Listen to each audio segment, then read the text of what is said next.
You like, babe, okay, you hype right now. I know what you're saying things look like, but let me tell you, it's not. It's you looking at the window when it's got dust on it. Ooh. Let me Windex it for you so I can show you a better view. Goodbye. So I can show you a better view.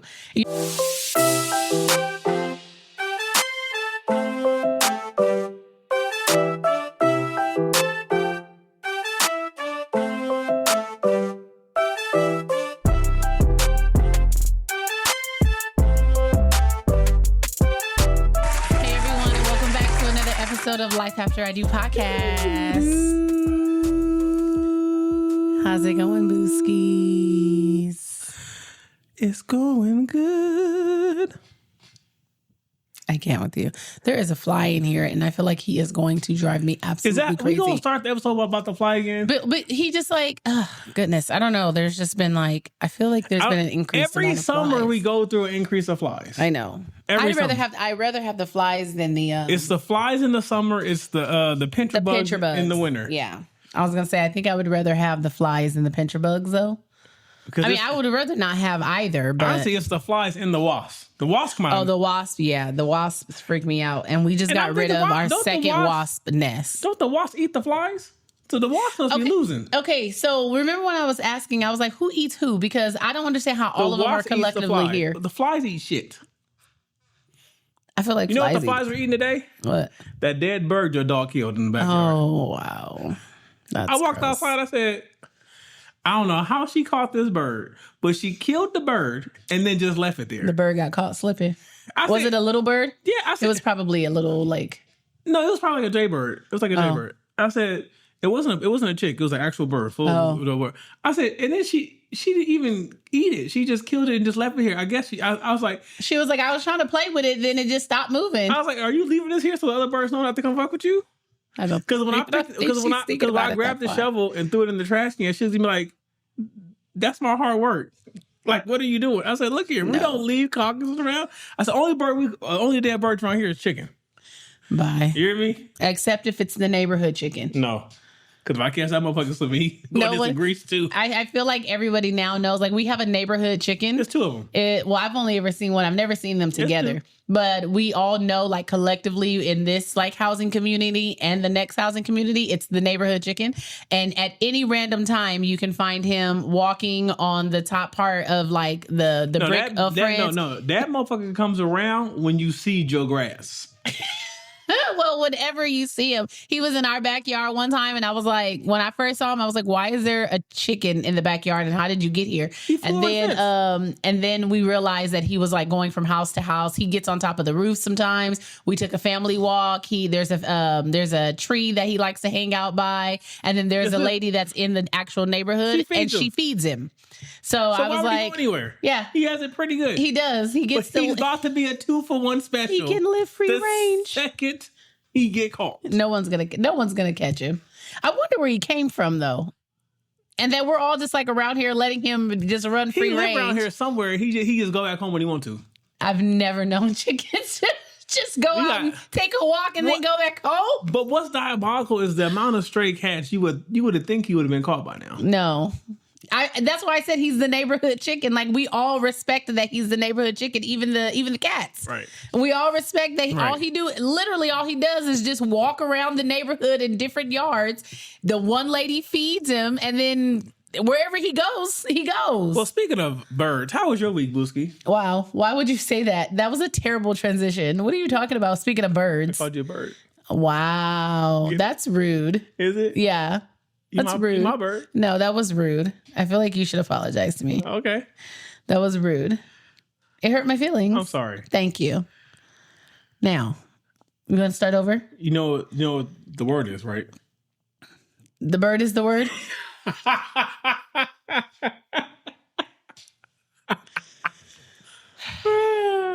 My week was good. Well, my week was overall suboptimal.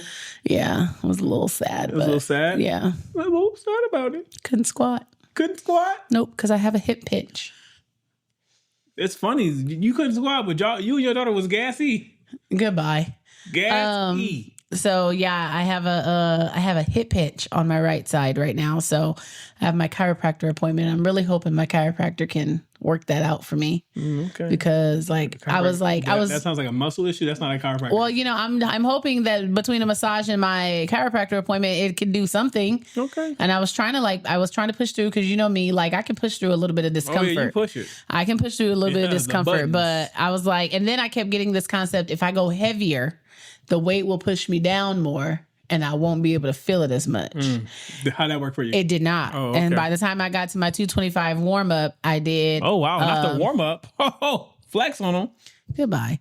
When I got to my warm up, I did the 225. And after like the third rep, I was like, I'm not going to be able to walk if I don't stop. Oh, okay. So, but other than that, like I feel, and then I had to have the whole conversation with myself. This is just part of the journey. You know what I mean? Like it's not always going to be, your body's not always going to be in the best of like shape and form to do the things that you want to do. Especially when you're lifting heavy. Yeah. So I was like, don't let it be a brain thing, because for me, I was kind of like, He was kind of like what? I was kind of like, so excited. No, like I have to really make sure it's not nothing I just like really lean into, because my brain will easily be like, well, I tried it and see what happened to what I tried. It got effed up. So I'm not going to do it anymore. No. Like, and that's where I was kind of headed towards. I was like, now I'm not, what's the point? What's the point? Really, I'm vibing. No, you look good. Don't do that. You're gonna irritate me. Don't do that. Don't do that. You're gonna irritate me. Don't do that. But yeah, so I was just like, listen, we're not gonna do that. Did you say Linda? No, I said, just listen. We're not gonna, literally to myself. I was like, we're not gonna do that. This comes with the territory, And then I started seeing. That's how I know your phone be listening sometimes. You start getting all the videos where I started getting the ones where it's like nobody talks about how hard it is to go from here to here, or like people who've like actually had like big injuries and they were like tip top athletes, but then they went through a huge injury and they had to take like a year off or a year and a half, but then they came back. And I was like, girl, calm down. Like your legs still work. No, you're just going through a little something right now. You're completely out of commission. Is that what you're saying? But I was just, I think this is the mental portion of working out. Like this is the mental workout. You know what I mean? That's the part where I have to push through when I'm like, when my brain wants to be like, girl, just sit down. Like, let me sit my stupid ass down. So I was just like, nope. I'm just going to work my accessories and I'm going to try to be great in every other aspect, and and just take it for what it is. And you know what's great? That's it. Great is thy faithfulness. Yeah. My week was cool. That's good. I'm just, What was the highlight of your week? You. Pressure. Show the pressure. What was the low light of your week? You. Bye. Goodbye. You. Okay. I done had no low lights this week. That's good. I'm happy to hear that. It was pretty even. Okay. Even Stevens. Okay. I'm really starting to just accept things as they are. And I'm just starting to just roll with the punches. I'm not feeding any energy into anything that is not productive. Exactly. That's what I'm so therapy be working. Yeah. Shout out to Dr. Williams. But I think that's where the growth comes from. You had your turn. Goodbye. I think that's where the growth comes from. What kind of growth? Just growth and maturity and mental toughness. You did see the wink, huh? Yeah, I did. That's where the growth comes from, because now you're able to recognize. It ain't worth it. It's not, like you're able to take a step back and be like, you know what? It's not going to be conducive to anything if I feed into what's not serving me right now, because it's like lowest hanging fruit. It's the easiest thing to do. Right. It's literally the easiest thing to do. Right. Like how I was saying with my squat, the easiest thing for me to do was to be like, and I'm giving up. And I'm done. I'm done. So, but the fact that you can take... folks, the 2025 season. The 2025. At least I said at least I can say I tried. Right. So I think that's where the growth comes from, where you're able to take that little step back and say, you know what, like Maurice, you're blowing it up bigger than what it really is. You know what? And here's the thing is I know that I'm starting to get to the point to where my normal day-to-day conversations are certain like talking points I don't even want to entertain no more. Mm-hmm. I'm like, this is like old news. I don't care. Mm-hmm. This don't interest me no more. This has no benefit to me. Can we talk about something positive? Can we talk about how we're going to get this money? Bye. Can we talk about how we're going to get this money? How we going to get this money? That's what I would prefer to talk about. That's what we're trying to get to. Yeah. But yeah, I think that's really, when you think about that. It's growth. That's growth. Yeah, it is. Look at that. Would you cut it out with the winking? What are you doing? The growth. Okay. Look, by now they know how I feel about you. Okay. Do they? And the growth. Well, cut it out with the growth. You said it. It's weird. Well, people, today's going to be a little bit different. My wife has ordered me. I haven't ordered you to do anything. Let's not start off with lies. She has ordered me. Let's start the episode with lies. She has employed me.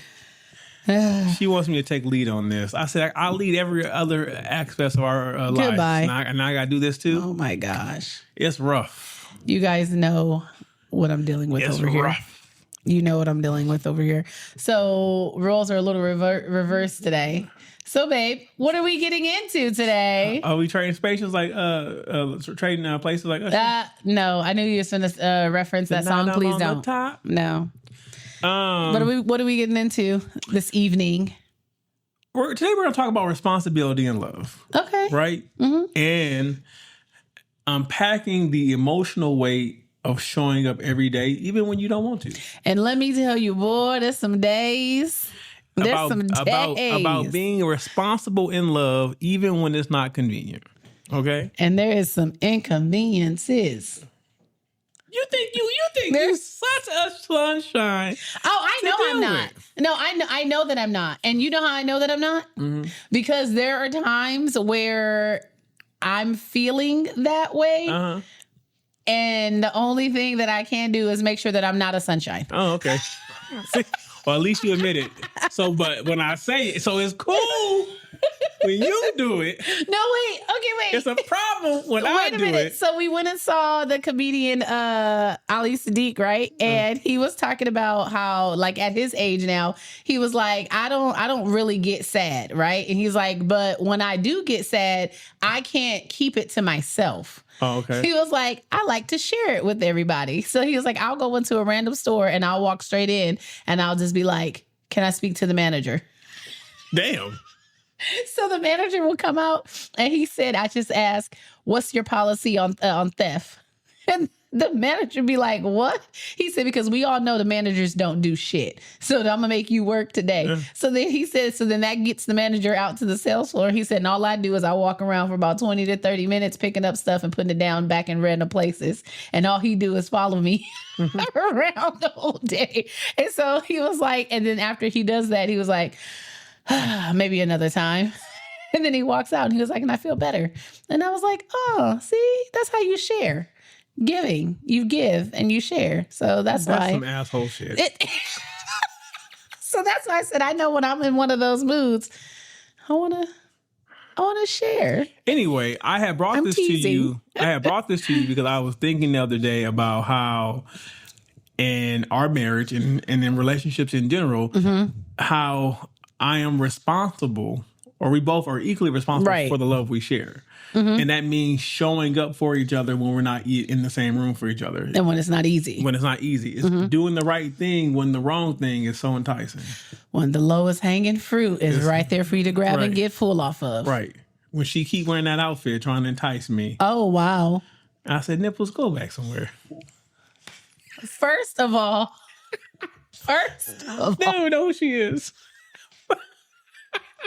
If you've been around for a little while, you'll know that we have given nicknames to some of the regulars at our local gym, and one of the nicknames we have given is Nipples because she wears these tops that are like that like barely cover her. She want to be seen. Yeah. So we dub her nipples. And so he'll be like, babe, Nibbles was at the gym today. Right. So she be trying to entice you. Right. I can't. Goodbye. So the thing is that when like, the thing about love is that it's not just one thing. It encompasses a variety of tasks and responsibility within itself, right? So the way that you receive or perceive love, that's another thing that I have to be mindful of, that because I have to then portray that to you and vice versa, right? So I know, like, from your point of view or from my standard, like me being a source of stability, someone that you can count on, being that rock for you. And like you knowing that when you're not in the room, you're still up on that pedestal. Yeah. Even though you lost 2 of the step ladders, you still in you can still climb up. I don't know how you get up there with only one step ladder. He cannot stay on task for like more than 30 seconds at a time. But it's like being able, like me being responsible to you is you believing that you can count on me, not only financially but emotionally and spiritually to some point, right? Yes. And it's that I intertwine all those aspects of your life to make sure that you feel stable and secure in all those areas. For the most part. And I think that's a key point in our marriage that kind of helps us stay grounded and rooted together, and where we have, for lack of, we have ingrained our roots together to become one weird dope ass family tree. But I kind of feel like that also, obviously, with a lot of things, that takes time. Oh, well, no. That takes time, because especially when you've been with the same person for a long period of time, like almost 3 decades. We're 23 years in. I have changed over the years. You have changed over the years. Changes. What probably worked in my early 20s don't work now. It definitely doesn't work now. And what worked prior to having kids definitely doesn't work now. You know what I mean? So finding out and learning how to grow, to learn how to love your partner in different phases of the relationship, I think that's where most definitely where that comes from. So when you talk about like the stability for emotional support, my emotional support looks a hell of a lot different now going into my 40s than it did prior to my 20s when I still had a little bit of guard up, or when I still, you know what I mean? Where I still had a little bit of attitude of, I don't need you. You know what I'm saying? And of course, like financial stability, the relying on you financially, that's completely different than what it was in my early 30s or my early 20s. So, you can see that? And like, another thing, like, I think is very, very important and was kind of really, really hard and took me a long time to grasp, especially once we had the child, was the concept of providing versus being present. Like, I have to provide. I need to provide. But I also need to be present. I also need to be able to come in and be emotionally available to you when you have your moments where you need to break down. And I also need to have a space where I can be vulnerable enough to get some of the work/life stresses and pressures off of me from time to time, so that I don't feel overwhelmed, so that I don't feel like I'm doing too much, so I don't feel like I'm not appreciated because I'm just running myself rampant to make sure everyone's okay, but then I feel like no one's feeding back into me. I have to make that time so that you have time to feed back into me. That reminds me of... I think her name is Brene Brown, and a concept that her and her husband had came up with was giving each other like percentages of where they are, right? So like if we're both working parents, we're both tired, right? But we still have household things to get done. We still have kids to take care of.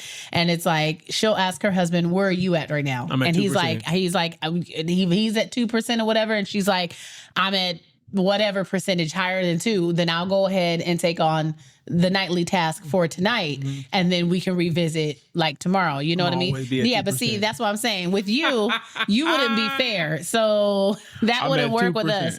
But I can go let my battery die doing what you need me to do. Stop it. But I think when it comes to like being present, I can see how difficult that can be sometimes, especially when you're like the primary provider.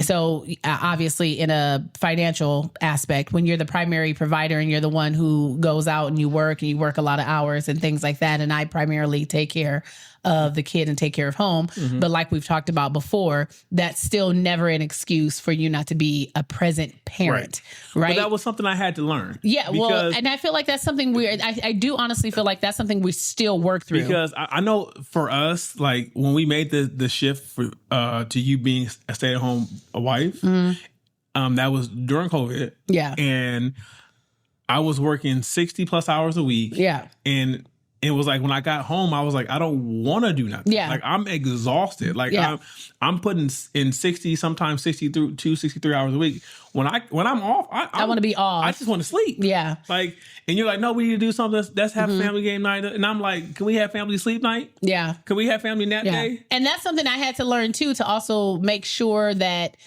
yes, I'm sorry for no, that's but can we go back to have a family nap day? Bye. Yes, we can. That was really nice. But making sure that I think especially in the beginning, because before there was like a whole like schedule and I kind of had how I was running things down packed, I still wanted it to be like, I still need you to give me 80% when you're here, even though you've worked, 60 plus hours.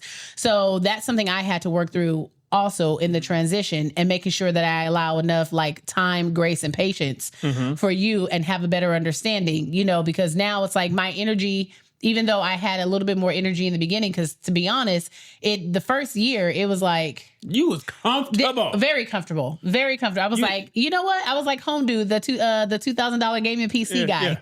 I was like, you know what? This is great. I said, you do have to at least cook some food around here. I was like, this is great. I said, I'm working 13 hours a day. I'm coming home. Y'all in y'all pajamas. So I was like, you talking about, did you get some on your way home? No, I came straight home.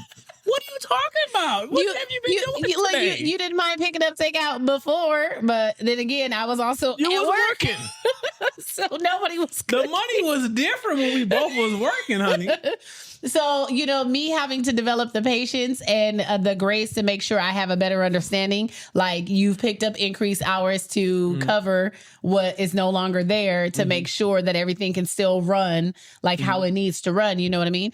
And then as we got more into a routine, and really more so as she got older and the requirements of things started to change, her schedule started to change, Lord, things became a little bit more demanding for me. And then once I started to settle into like, running the house by myself and doing things like that, I could have a little bit more patience and grace. And then we kind of step into now that you are settled with how work is going and with the hours and stuff, just because, again, you're working all those hours, I'm not going to require you to have like 80% energy when you get home, but you do have to have something. Like it's not one of those things where you get to just say, oh, I went to work today, so therefore I'm hands off and everywhere else. And I will give you credit, because some days all I got is I went to work today. And I know, but I know that. And when I walk through, I let it be known. Yeah. Babe. Yeah. When I get home. Yeah.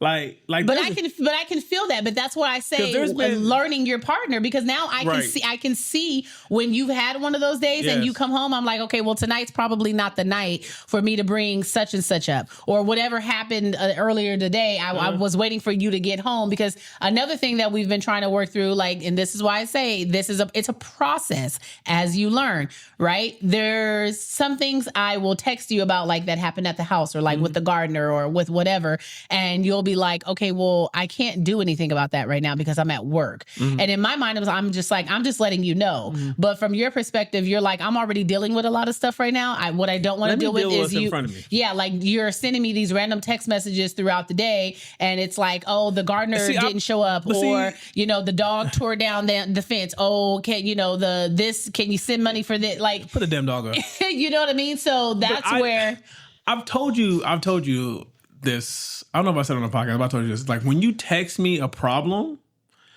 your problem it immediately goes to the top of the list. Of course. Right? Right. Now, it's at the top of the list. Now I think about, okay, how big of a problem is it? Yeah. 'Cause I have to address it first, because I got to calm you down, because Lord knows you be on 10. You go straight to 10. I don't go straight to 10. Maybe a 9.8. To 10. So like now I have to think about what the problem is, and then I say, okay, I say, Maurice, okay, what can you do right now? Yeah. And if the answer is nothing, I just say, hey, and There's not much I can do right now. But if it made you feel better to tell me. Like when I get home, I'll address it. Yeah. Now, for instance, like when there is something I can do, I'll say, okay, let me call you back. Yeah. And I'll start taking care of it. Yeah.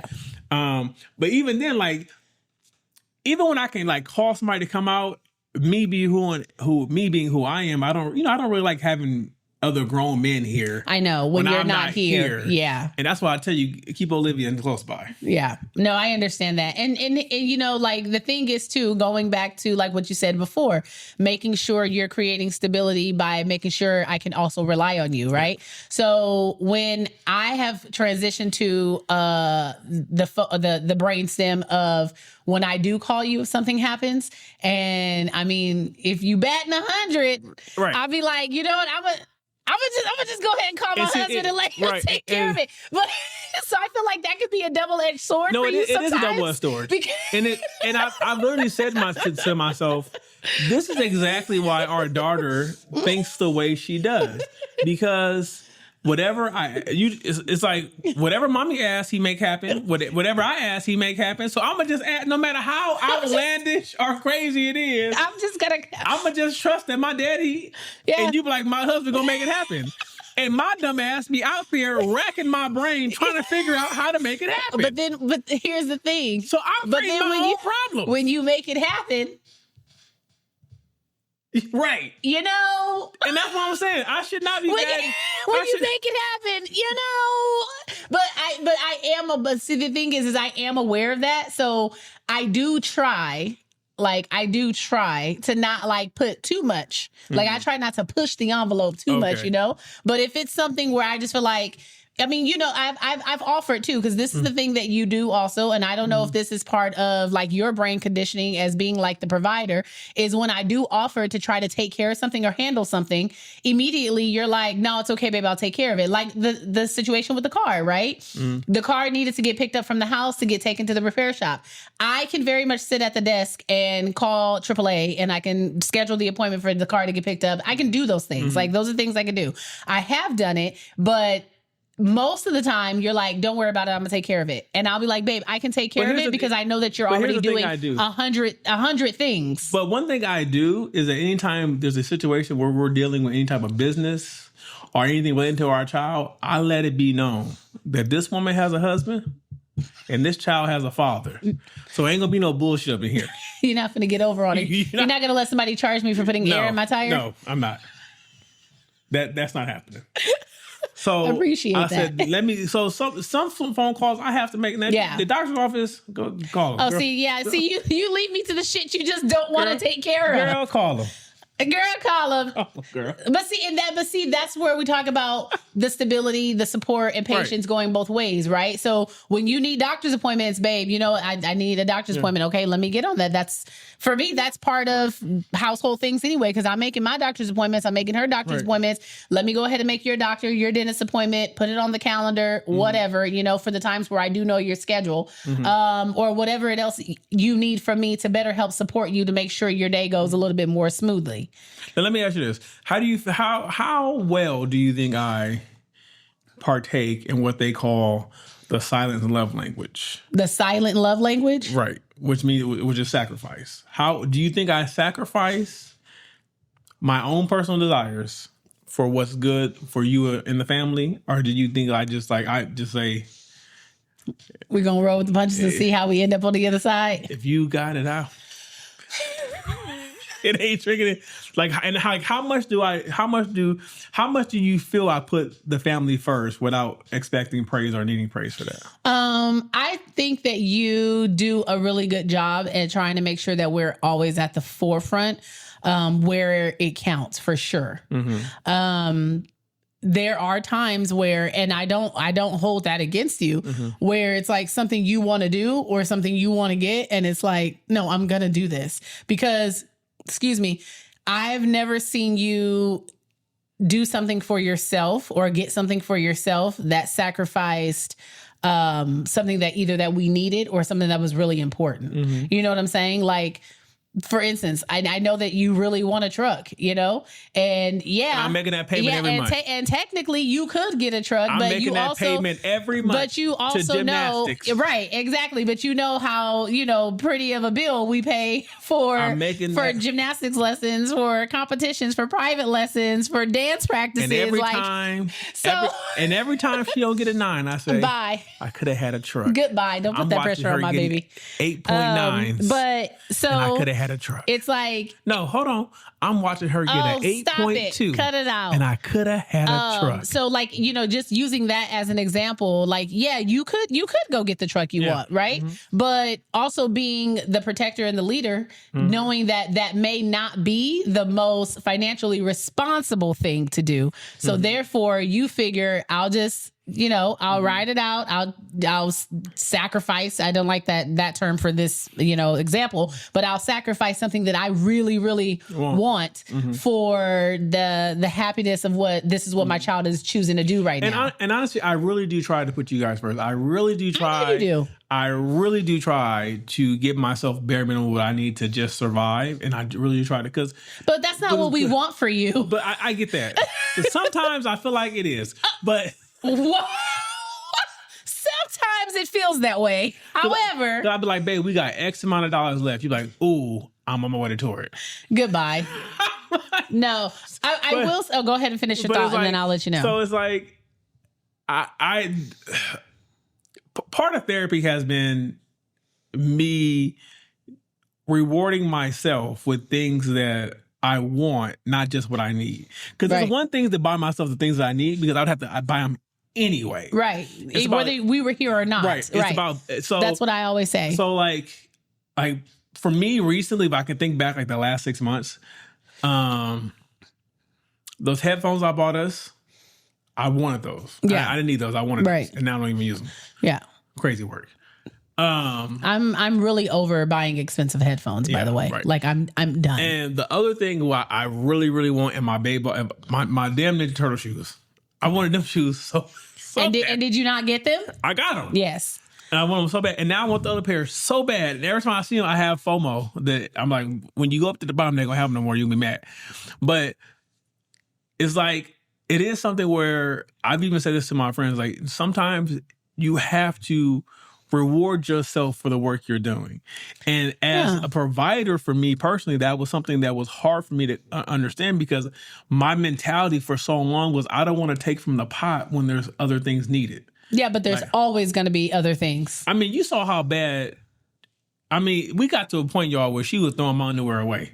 Yeah, it was just a little ridiculous. I was like, sir, you might as well just go out into the world drawless, because the amount of holes in these draws, like I told him, I said, you are basically a 40-year-old man, and there is no reason for you to have a hole in your outside of the hole that was intended to be there. There's no reason why you should be walking around with holy draws. I'm paying for gymnastics and draws like that.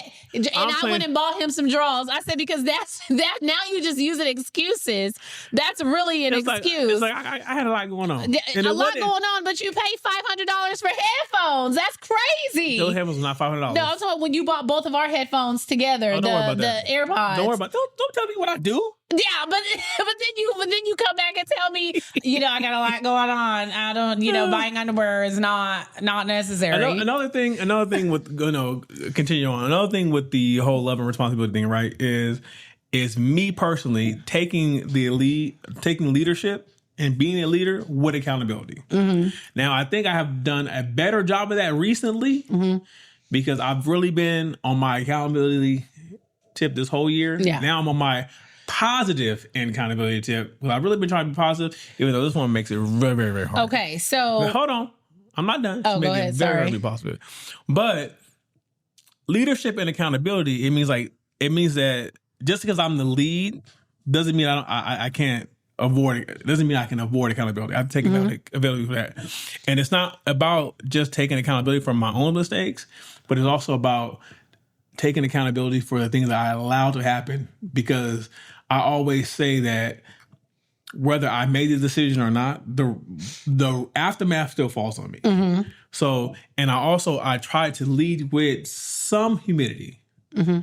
Humidity? No, humility. You know what I mean? Humidity. Now, let me say it again. Humility.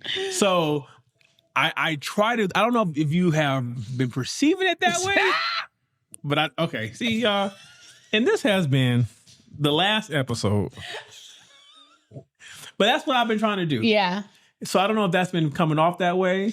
I don't know how important, like, have you seen, do you feel like, so what you feeling? Wow, what am I feeling?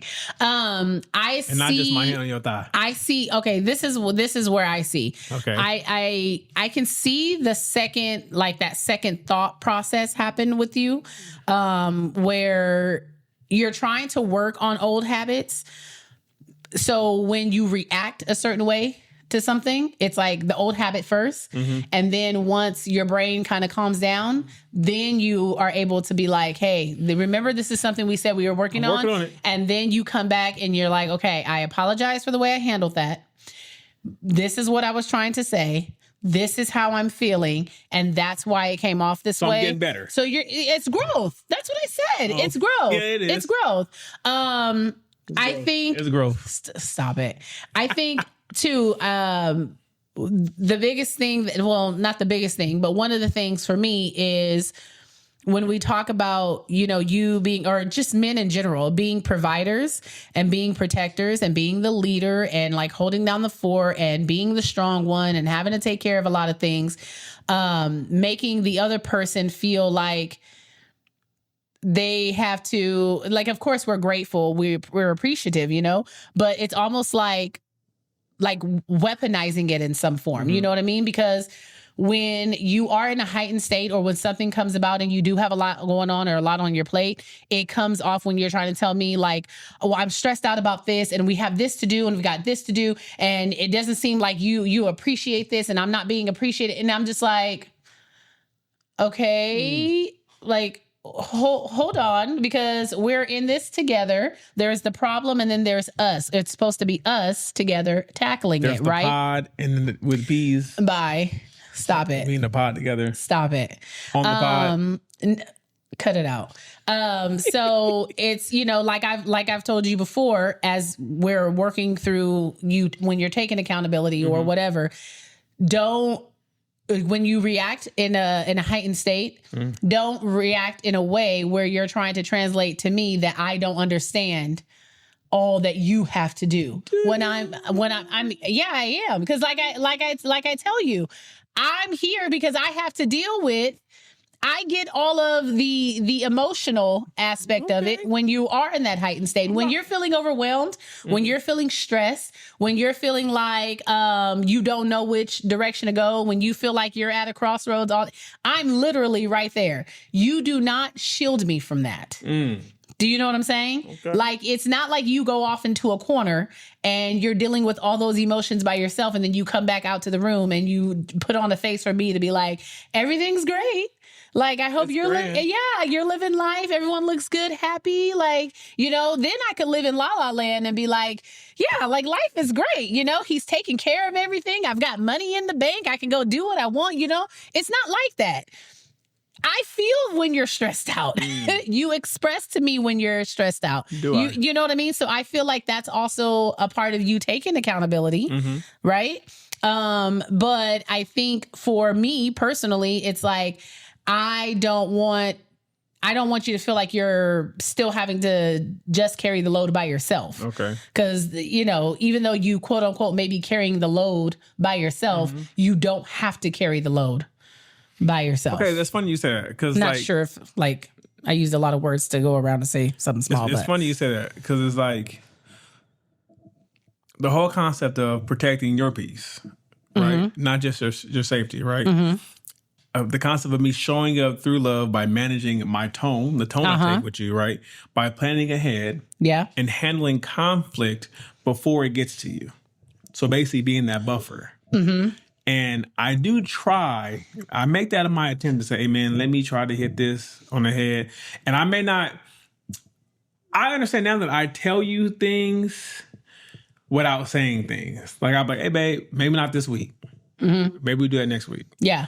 Or, we got this coming up. Yeah. Like I try not to never say like yes or no. I try to like give you a broad paint spread, brush spread, or what you want to call it, of the landscape. Like, hey, I know it looked good today, but I ain't spend this. Yeah. Or I ain't do this because I know what's coming. Yeah. And I'm trying to be ready for what's coming. Mm-hmm. So once I know we in agreement for what's coming, then... Now, let me ask you this. Then we can... Let me ask you this. As we're like learning and, you know... How's that working for you? It's not working. It's not working for you, right? It's not working for you because, and like I've told you before, what I have to bring to, you know, I hate this term of like bringing something to the table. Where I can help you, like I always tell you, where I can help you, when you don't allow me to do that, and you don't allow me to be a participant in our marriage, to help you and support you, then that puts me in a very not so good like headspace, because I can either be like, no, let me bulldoze through this so he can know that I'm here, and let me help him navigate this because I can see this from a different angle. Like I always tell you, like when you're looking at an issue or when you're looking at a problem, I can see how your thought process is sometimes and you only see it. Sometimes the oranges look like peaches to me. Right, but you can only see it through that lens. But when I come to you and I say, babe, let me reveal to you a different angle. Then you be like, oh, like you know what, babe, I didn't even think about that. But that's what I try to remind you. That's what I'm here for. That's that's how I support you. Okay. You know what I mean? But you have to, I feel like where we're still learning is you having to learn to lean and depend on that. Lean back? Lean and depend or lean into that, right? When I'm telling you like, babe, okay, you hype right now. I know what you're saying things look like, but let me tell you, it's not, you looking at the window when it's got dust on it. Ooh. Let me Windex it for you so I can show you a better view. Goodbye. So I can show you a better view.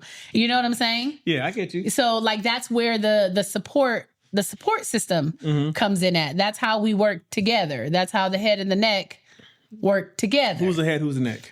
We won't get into that. Go ahead. What did you have to say next? Who's the head? Who's the neck? Go ahead. Oh, so you think you're the head, huh? No, I don't. Look here. Don't let your little deadlift PR get. Oh my gosh! Bye. Okay. Go ahead. Okay. And it's this thing. Another thing. My last point is that it's really about me keeping the promises, even the small ones. So if I say, hey, babe, you know, we're going to pho on Thursday, I promise you. Thursday, even though when Thursday come around, I don't want pho no more. Yep. I want some catfish. Yep. But what happened, it's funny that you brought that particular example up. Because what happens when you don't keep the small promises? When I thought we were going to actually have pho, it didn't end up. I wasn't happy. He wasn't. And then when I got an attitude, you got upset that I had an attitude, and then you got an attitude. Look here. But all this stemmed from you not keeping your promise. I really intend. Something so small as some noodles. I woke up and said, you know what? It was noodles, people. I woke up and said, you know what? I know I said I'll take her to pho today, but I don't want that shit. I'm so sick of fun. But I was looking forward to go. Just a side note. We've literally been eating pho every single Thursday for like the past two and a half months. Every Thursday we've been eating pho. So I've kind of gotten used to having my number 11 on Thursdays. You know what I mean? I look forward to my big sodium meal of the week. I was like, babe, let's just hit up the night market. They got food trucks. We can go kick it for good vibes. Yeah. And it was like bad, but it wasn't. It ain't fun. It wasn't my number 11 at Baja. But you know, it's just that I think I'm starting to understand that it's the little promises and the little things that I keep. It all feeds the bigger, the grand, the gigantic romantic gesture I give you. Yeah. So it's like. It pretty much sustains you in between the big ones. Yeah. If that makes sense. You know what I mean? And it gives me something kind of to look forward to. Yeah. And it also shows consistency. Correct. Which is very, very important. That's show up. Consistency in relationship is in anything. In anything, but especially with someone you're trying to do life with. Mm-hmm. And listen, an inconsistent man can't do it. Can't do it. Especially if it's like, if you're supposed to be the one with the plan and the vision and driving the bus. I'm gonna stand beside him. No, I'm not. No. Oh, no. Oh, no. no. Oh, no. Oh, no. No. Remember I made that clear. What was that, in 2010? You broke my heart. Yeah, I said, listen, there's a lot of things I can do in life, but this ain't one of them. But you dragging me to hell ain't gonna be one of them. Not hell. Come on now. This has been another episode. A lot of things. This has been the last episode. But you dragging me down? Okay. Oh no. Okay. No. I'm gonna just end my little part with this. Okay. Since since she going to hell apparently. That I think every now and again, as a person, whether male or female, you need to ask yourself when you look at your partner, when you're thinking about your relationship, your marriage, whatever the case may be, you need to ask yourself: are you loving responsibly? Or are you just emotionally? Are you just in it for the feels? Or are you actually practicing and working in love day in and day out, showing up and doing the things that need to be done to prove the love? Not just say the words, but actually do the things that actually show that you love. Having action behind it. Having action behind it. And you have to understand that responsibility doesn't mean that you're perfect. It just means that you're putting in the effort to achieve a certain level of consistency and to set a standard of what you can maintain uphold mentally for a extended period of time. Yeah. And I just want to reiterate, like, it's not about just sacrificing just yourself and all of who you are, because I think that is not conducive to anything. But see, the thing is about that point, babe, is like once you start to sacrifice yourself, you're going to get to the point to where you're going to look across the room and you're going to resent that person. Well, yeah, because now there's nothing left in the tank. Because you can't find yourself. Right. So you don't want to get to the point to where you lose yourself to the point to where it's like, I don't even know who I am. Yeah. And because I don't know who I am, but I do know that I don't like you. Right. And then you're over there still doing all the things that you want to do. And I'm over here suffering. So now here I am, X amount of years later, having to rediscover who I am. Yeah. Because I've been so caught up in trying to be everything for you. Yeah. That now I don't know who I am. Yeah. So that's why I 100% agree with that. You cannot invest more in someone else than you can in yourself. Yeah. Because you need to understand that in a relationship, in a marriage, especially in a marriage, the more you love yourself, the more you are able to love your partner. And it makes loving somebody else a lot easier. Not just a lot easier, a lot more enjoyable. Yeah. Because yes, we are in this together. We are one, but before we were one. Now, I may not agree with Will and Jada's marriage. Bye. But the one thing I do agree with is that it is my responsibility to make me happy. Yeah. Because to place that burden, because it's a burden. Yeah. Happiness is a burden. I don't care what nobody say. It's a burden. Okay. To place that burden on someone else. To make them solely responsible. To make them responsible for it. Yeah. That's I mean, because I would say if you are in a relationship, especially if you're in a marriage, part of loving your partner is also being excited to see them excited and to see them happy and to see them succeed and to see them flourish, to see them hit goals. You know what I'm saying? To see them sleep while you getting ready for work. Goodbye. Is that what you do in the morning? To see them in the third rim. While you got to get up. While you walking out the door. Have a good day. For them to call you on lunch and say, I just got up. Bye. Must be nice. But wanting to see them, them happy, should also bring you joy. Yeah, most definitely. If both are doing the same thing, like if I'm doing things that I know bring you joy and vice versa, you're doing things that bring me joy, guess what? We're going to start doing things together. We're going to start doing things together. We both going to be happy, and then we could be like, you know what I'm saying? You know what I'm saying? You know what I'm saying? Making love. Okay. face. Okay, I think we're going to have to just hop right into our 2 cents. Our 2 cents. Our 2 cents. Everyone's favorite segment. We're going to have some new segments coming up too, by the way. I don't want to put everything out there yet, but we love y'all. Episode 100 might be a doozy. Let's see. Okay, so let's start with this one because I think you'll find this one. Okay, let's go. Funny. Let's get it. Am I the asshole for putting glitter in my roommate's humidifier after she kept, quote unquote, borrowing my clothes without asking? Okay. Let's go. I'm a 22-year-old female and I live with a roommate, and we'll call her Kayla, the kleptomaniac, who has a chronic illness called touching my stuff without permission. No matter how many times I've asked, begged, or written Post-it notes in increasingly aggressive fonts, she's borrowing my clothes.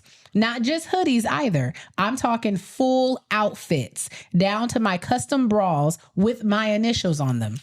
Damn. So I got petty and I got glittery. She has this giant pink humidifier that she's obsessed with. Just think glowing orb of aesthetic health vibes. I unscrewed the top and dumped an entire vial of ultra fine cosmetic glitter into the water. I figured best case scenario, she sparkles like a Twilight vampire.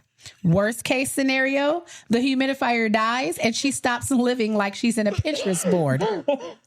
She turned it on, and within hours, our entire apartment looked like Tinkerbell had exploded. Her cat was shimmering. Our couch had become disco themed. I was proud. She was not. She accused me of trying to poison her sinuses. The glitter is non-toxic. I checked. Now she won't speak to me, and she posted on Instagram that I'm a demonic terrorist. Our mutual friends are split. Half think that I'm a genius, and the other half think that I've gone feral. What do you think? Am I the asshole? As a board member of the petty committee? Of the petty committee. That's kind of genius. I don't know. I approve of all actions. The fact that she was willing to sacrifice the apartment. She was like, I don't really care at this point. She said a point has to be made. And if I've gone through the steps of trying to be reasonable with you, I'm going to have to do something drastic so you know I ain't the one to play with. That's crazy. She said, look here. I was the 1 and the 2. I ain't finna be the 3. That's crazy work. But the Tinkerbell. That's great. She said Tinkerbell exploded. She's like, best case scenario, she'll look like a Twilight vampire. And she said even her custom stuff that she had her initials. Her bras with her initials on them. That's diabolical. And she's already asked, she's pleaded, she's begged, and she's wrote Post-it notes with aggressive fonts. Mm-hmm. What's an aggressive font? On. So when she, all caps. Yeah, I guess. When the posting part, I thought about that meme they used to say, when they left a note on their food at work and it says, I eat ass. So eat my food. So go ahead, eat my lunch. I dare you. I dare you. I dare you. She's not asshole. No, you're not an asshole. No, I don't think so. Some people may think you're an asshole. I think this is hilarious. I wish we had video footage of this. Yeah, because that would be funny. Because to have Tinkerbell explode, it's diabolical. Yeah, that's funny. Wait, she gave her roommate the bippity boppity boo? Shut up. Bippity boppity boop. Okay, let's get through this last one. Am I the asshole for refusing to reschedule my wedding because my sister might be pregnant then? I'm a 28-year-old female and I'm getting married next March. We've already booked the venue, the vendors, and sent out save the dates. Mm-hmm. Everybody's been going smoothly until my sister, who's 32, dropped a bomb. She and her husband are trying for a baby, and she told me there's a chance that she could be due around my wedding date. She said, if I'm pregnant, I'll be too uncomfortable to be in the wedding or possibly even attend. Can you just move it back a few months just in case? I thought she was joking. She's not even pregnant yet. She hasn't even confirmed ovulation yet, but her own words. But she insists that I'm being too rigid and disrespectful for not trying to accommodate a possible future niece or nephew. I told her that I love her, but I'm not moving a wedding that's been planned for a year because of something that may or may not happen. Facts. Now, my mom is calling me selfish and saying that the family comes first. Okay. My fiance is furious and says that if she doesn't come, that's on her. Right. I honestly don't know anymore. I didn't expect this to become a family fight. Am I the asshole? Absolutely not. Hold on. No, mom is right. Her mother is right. Family does come first, and he's about to be the family you're creating comes first. Fuck your mama and your sister. I knew you was going to say that. She right. Family comes first. Family does come first. I'm not moving. So what's going to happen? I done put these deposits down. You're not even pregnant. Yeah. I pushed my shit back. And you don't even get pregnant. And now you get pregnant on a day when my shit would have been. Yeah. I mean, on the new day and not the day it would have been. No. Yeah. You're not an asshole. Yeah. You're not the asshole. That's crazy work. Look here. That's crazy work. Look here. Don't play these stupid games. Because when you play stupid games, you get stupid prizes. You win stupid prizes, so tell your sister and your mama they ain't got to be there. She didn't say nothing about Pops. Pops probably like, man, let them. No, Pops is like, don't involve me in crap. You just let me know what time and day. And what I need to pay, and I'll be there. And Pop outside of that, I don't really care. Pop said, "Here, this is what I'm giving you for the wedding." Yeah, he was like, "I don't really care outside of that." Yeah. You and your sister and your sister and your mama, y'all deal with it. Y'all work that. Why are women like this? I don't know why some women are. I'm not. What? But why does her sister think that her life trumps her sister's day? Because in her mind, it's a baby, duh. And she's the older sister, so she probably feels like... Let that baby come to term first. Yeah, well, let the baby get there in utero first. So, yeah. And why do I care if you're uncomfortable on my day? Because she may not be able to be in the... Bye! We'll live stream it. We'll go live. Oh, you can watch it one way or another. All right, guys. This has been another episode of Life After I Do podcast. If you're not doing so already... join in on the fun. Join the 20,000 plus followers on TikTok. Join the followers on Instagram and YouTube, okay? And Facebook. We appreciate all of our new followers, all of our new supporters. We love y'all bad. We are so grateful that you guys are enjoying the content. Look here, the comments. Keep me alive. Look here. Keep me alive. The comments confirm to me every day how much I love Black people. Because my people... Hilarious. If you keep playing with me, I'm going to leave you at that playground. Ma'am, I'm going to give you credit for that. I'm going to figure out what your name is. I'm going to put that on a shirt. Because if you keep playing with me, I'm going to leave you at the playground. Keep playing with me, I'm going to leave you at the playground. I said, that's a shirt. I said, she done gave us a word. And don't even know it. Don't even know it. Don't even know it. Yes, we are so appreciative, guys. It's really fun. It's fun to engage and interact with you guys. Thank you for all the new followers, the likes, the comments, the shares, the reposts, all of the above. We absolutely appreciate you guys. Don't forget if y'all got we'll read. If y'all got some personal stories, we'll read those too. Oh, yeah. Don't forget, you can always write into the podcast at lifeafterido@gmail.com. You can send them to the email. You can send them to the DMs. Yeah. All that. If we see them, we try to respond. Yeah, we do our best. And we're doing our best to we hear some of the feedback. Okay, we hear some of the feedback, so hopefully you guys can also see some of the little subtle changes. If that wasn't a piece of your feedback, you probably won't notice the change. Right. But if it was your feedback, then you would notice the change. We appreciate it. So we appreciate that, and we are just grateful and just want to keep growing with you guys. Right. So don't forget to continue liking, sharing, comment, all of the things above. All those things. Hit us up on Instagram, TikTok, Facebook, YouTube. OnlyPans. Okay. You get a new episode every Wednesday. I got to kill this fly. You get a new episode every Wednesday, with or without the fly. Sometimes with the fly. And until next time, peace, Booskies. Peace, Booskies.